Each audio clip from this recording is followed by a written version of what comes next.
Bonjour à tous, jardin de référence 7e jour à Riaillé. Nous sommes le dimanche 5 septembre 2021. Voilà, l'été semble enfin arriver. Et donc du coup le jardin, voilà, c'est petit tour d'horizon. Avant de mettre en place une caisse de céleri, donc je voulais vous montrer avant de faire un petit peu de place, parce qu'il en faut, vous montrer un petit peu où ça en est rendu. Voilà. Donc là on peut clairement voir que les céleris cette année en bordure se sont plu énormément. On a eu un temps absolument exécrable, ce qui pour les légumes feuilles n'était pas une mauvaise nouvelle. Néanmoins derrière on peut voir que les tomates ont beaucoup souffert. Donc comme partout en Loire-Atlantique, du mildiou, on a eu de la grêle affreuse au mois de juin. Par bonheur on a quand même quelques tomates, hein. Ça aurait pu être entièrement détruit, mais la résilience des plantes et de la permaculture cumulée ont fait que ça s'est quand même pas trop mal débrouillé. Donc là on peut clairement voir les céleris se plaisent en bordure. Donc ça, des plants de céleri, pour les mettre maintenant, faut les démarrer à peu près mi-juin, début juillet, c'est bien. Début juillet, c'est bien. Comme ça leur laisse 2 mois. Il vaut mieux mettre des plants qui soient forts. On évite les soucis. Donc là, on peut voir derrière, j'ai mis des petites salades qui se sont retrouvées un petit peu trop à l'ombre, hein, par les céleris qui sont devant. C'est pas grave, on continue à pousser. Je vais récolter des céleris et je vais remettre derrière une autre rangée de céleri. Je vais combler les espaces. Car le problème en permaculture, c'est la gestion de la taille des plantes. Mettre plein de choses, c'est bien, mais si les plantes sont trop près, ou qu'il y a trop d'ombre, ou inversement, que c'est trop au soleil d'un seul coup, ça ne plaît pas à toutes les plantes. Donc la gestion des espaces, pour créer ce qu'on appelle des microclimats, donc on appelle aussi climax, c'est fondamental, hein. D'où la forme un petit peu spéciale de ces jardins en colimaçon avec des allées qui font le tour et qui reviennent. Ça emprisonne le vent, ça emprisonne le soleil, ça crée des recoins abrités et les plantes adorent ça. Donc là en face on peut voir également, hein, plantation de poireaux faite d'hier matin. Donc idem, j'ai fait de la place, hein, il y avait des petites choses qui poussaient. Faut pas hésiter à se faire de la place et à réaligner des plantes comme les poireaux, les céleris, les carottes. Ça aime pas être en mélange intégral espacé, il faut les regrouper. Donc là on peut voir derrière, ça c'était la planche du mois de mai où il y a eu des radis, des salades, hein. Et donc là j'ai mis mes petits céleris après avec les tomates. Ça se plaît très bien les céleris avec les tomates.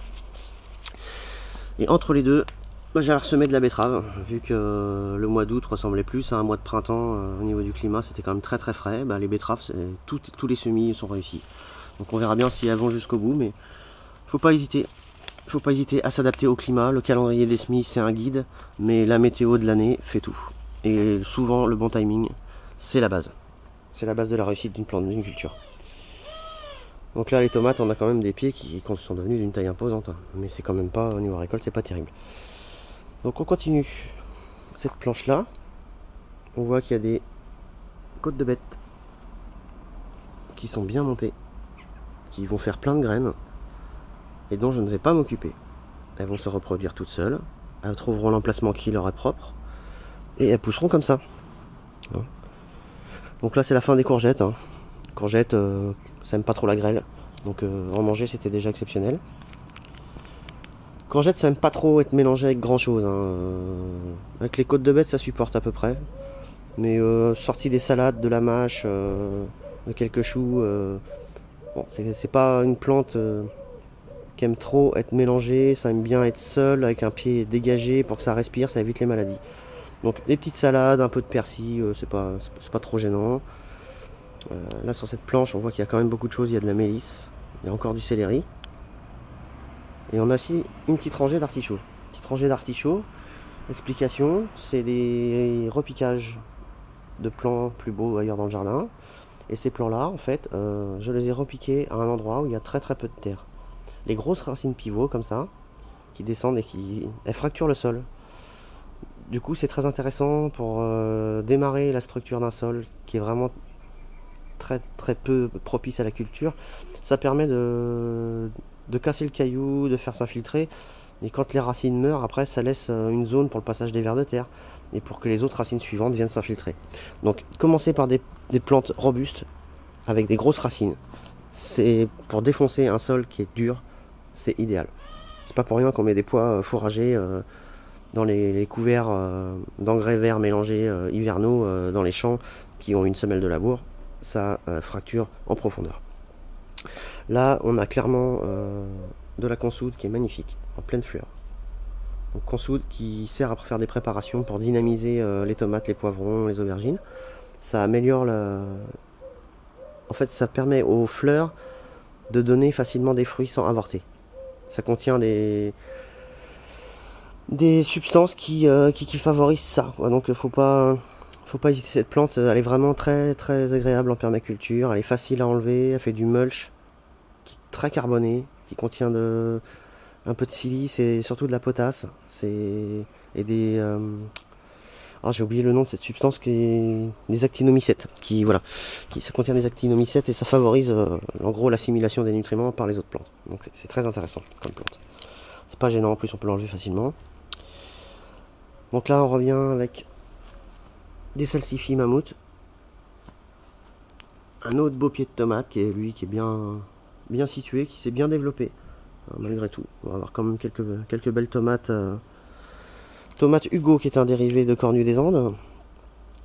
Un pied de courgette qui se mélange pas très bien avec la tomate, mais qui aurait dû normalement se déplacer et migrer vers le soleil, mais vu ce qu'il a pris en grêle, il s'est pas développé. Donc il est resté sur place, il me fait quelques fruits, mais enfin c'est pas la panacée.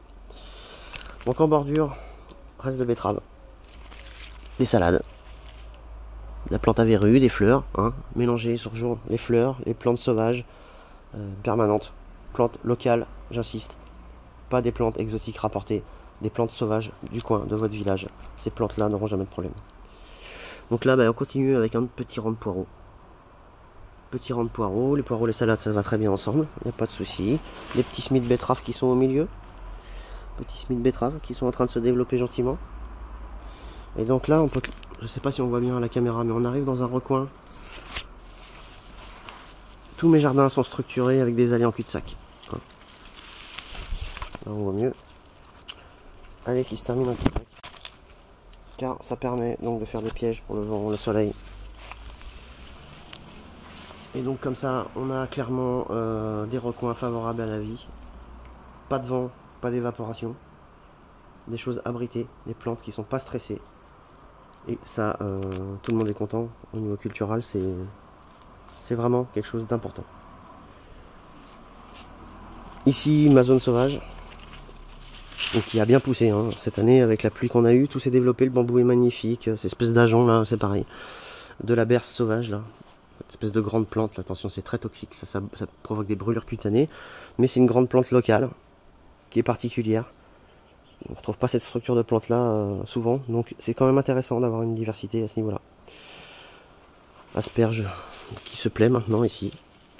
Elle est superbe alors que toutes les autres sont grillées. Celle-ci qui a peiné plusieurs années, là, elle se plaît bien. C'est implanté, il faut laisser le temps en plante. Petite pointe de culture là ici avec donc tomates, du piment, 3 beaux piments ici. Piment qui adore la proximité de la tomate. C'est pourtant la même famille. En principe, les plantes de même famille se mélangent pas, sauf les tomates adorent la présence de poivrons et de piments qui sont cousins. Pourquoi? Alors que les aubergines qui sont de la même famille aussi, famille des solenacées, ne se supportent pas avec les tomates. Il n'y a pas moyen, il faut les séparer. Et puis encore un petit peu de céleri. Dès qu'une plante se plaît bien, il ne faut pas hésiter. Encore quelques céleris, de la consoude. On arrive sur une zone très très ombragée avec la proximité du bassin, au fond, le petit bassin pour les 2 couples de grenouilles et le couple de crapauds qui squattent par là, qui sont venus tout seuls. Et de la menthe sauvage qui pullule, qui est extrêmement belle, très très bonne. Toujours intéressant d'avoir des plantes médicinales intégrées à son jardin.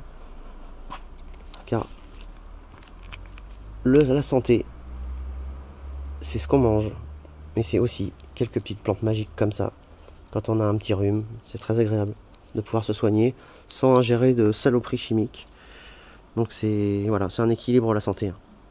Le bien-être, l'alimentation, prendre l'air, la respiration, être au grand air, au soleil, Mangez des choses saines, de saison, adaptées à votre climat, donc à votre corps. Et des petites plantes, pareil, des plantes médicinales qui sont endémiques. Surtout pas prendre des plantes médicinales de l'autre bout du monde. Hein. Cette mode de l'exotisme, c'est pas bon du tout pour les corps. Et les plantes sont malheureuses, elles se plaisent généralement pas beaucoup. Donc ici, la petite tonnelle qui a bien poussé. Citrouilles, les citrouilles sont parties de là toutes seules. C'est mon compost que j'ai vidé. Et elles sont montées sur la structure. On peut voir que c'est assez rigolo. Et surtout, ça fait de l'ombrage pour les plantes délicates du dessous, que sont les poivrons, les chouquets, des plantes qui auront horreur d'être en plein soleil d'un seul coup. Car quand on est dans une cour renfermée, le problème, c'est que le soleil, quand il vient d'un seul coup, les plantes, ça les stresse. Donc les plantes, c'est comme nous, elles n'aiment pas être stressées.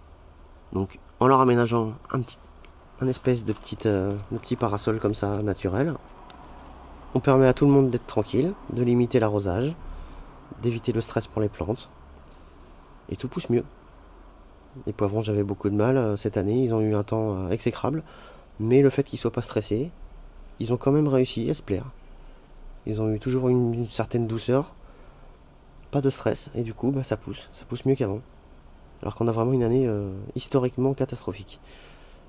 Et puis on voit bien que les citrouilles, ma foi, citrouille c'est une liane. Hein. Toutes les plantes qui ont les petits liens comme ça pour s'accrocher, j'ai oublié le nom, excusez-moi.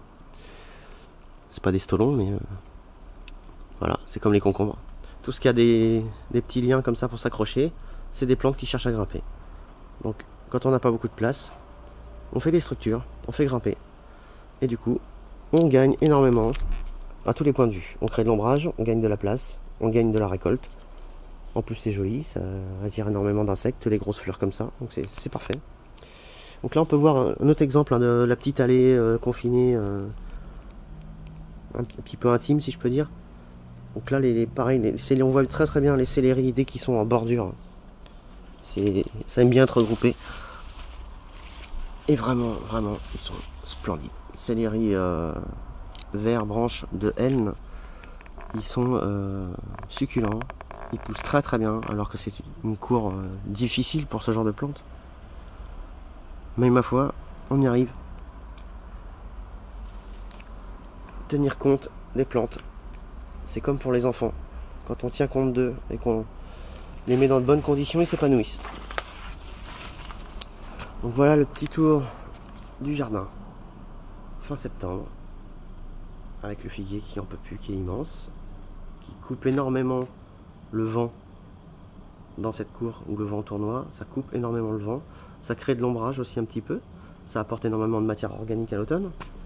Ça protège ma vigne qui est derrière, qui elle... n'a pas du tout pris la grêle le long du mur, donc elle a été préservée, et cette année elle est gigantesque.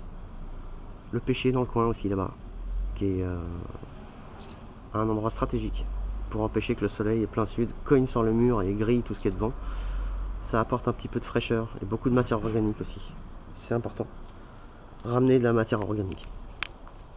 Le cycle auto-fertile de la nature qui est excédentaire, avec des retombées et des étages différents de plantes, ça apporte une fertilité incroyable. Donc voilà, varier les étages, diversifier les plantes, les associer correctement, créer des recoins, éviter le stress, intégrer des fleurs, des plantes médicinales. Et ça va bien se passer. Maintenant, je vous laisse, je vais faire un peu de place et je vous retrouve pour la mise en place des céleris.